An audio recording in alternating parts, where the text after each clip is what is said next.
50% હિસ્સો એટલે મહિલાઓ છે। આજે ગૃહિણીઓને મોંઘવારીને કારણે ઘર ચલાવવું મુશ્કેલ છે। આજે મોંઘું શિક્ષણના કારણે આજે બાળકોને ભણાવવા મુશ્કેલ છે।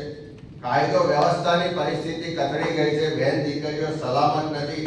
રોજ બળાત્કાર, છેડતી, અત્યાચારના બનાવો વધી રહ્યા છે।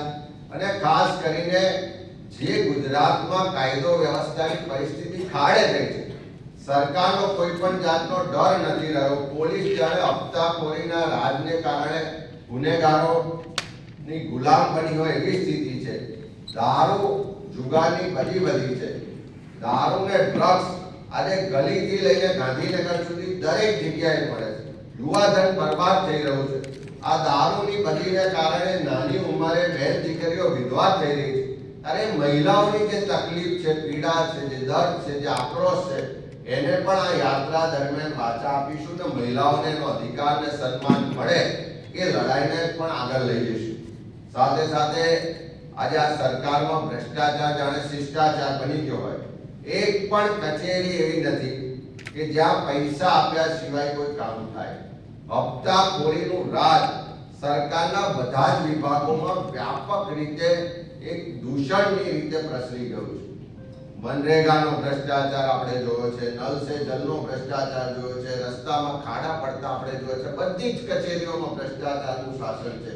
અને એવા સંજોગોમાં પ્રજાની જે અપેક્ષા છે કે ભ્રષ્ટાચાર નાબૂદ થવો જોઈએ, આ લૂંટ બંધ થવી જોઈએ, પારદર્શક વહીવટ થવો જોઈએ, એ પ્રજાનો જે આક્રોશ છે એને પણ આ યાત્રા દરમિયાન વાચા આપીશું।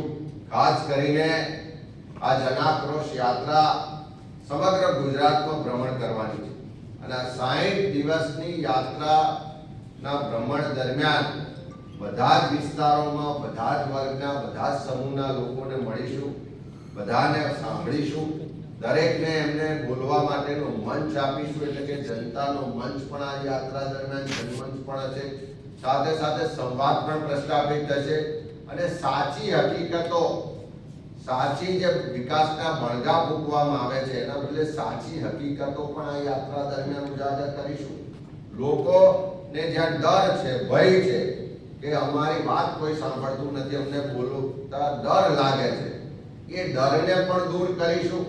અને સરકાર સામે સડકથી લઈને સંસદ સુધી મુદ્દાઓ આધારિત લડાઈની શરૂઆત થશે। આ યાત્રાથી લોકો ખુલીને બોલતા પણ થશે। આ યાત્રાથી લોકોના અવાજને બુલંદી પણ મળશે। આ યાત્રાથી લોકોનો અવાજ હવે બુલંદ અવાજે ખાલી રજૂ જ નહીં કરીએ, પણ એના માટે પરિણામલક્ષી લડત પણ લડીશું।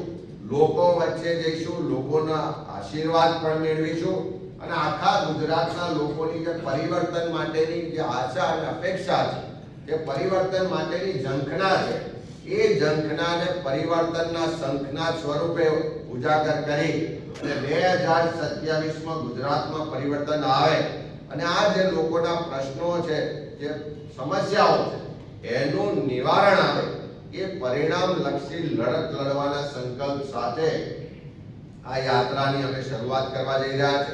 ત્યારે આપના માધ્યમથી અમે ગુજરાતના લોકોને કહેવા માંગીએ છીએ કે જનતાના અવાજને બુલંદ કરવા માટે જે સરકાર જનતાનો અવાજ સાંભળતી નથી, એ બહેરા કાન સુધી અવાજ પહોંચાડવા માટે સરકાર જ્યાં પણ નહીં માને, જ્યાં પણ નહીં સાંભળે ત્યાં એની સામે લડાઈ લડવા માટે અને સરકારની જે પરિણામલક્ષી લડત આપણે લડીને એમાં પરિવર્તન લાવવા માટે અમે આ યાત્રા લઈને આવી રહ્યા છે। ત્યારે એમાં બધા જ સહયોગી બને, બધા જ લોકો એમાં જોડાય।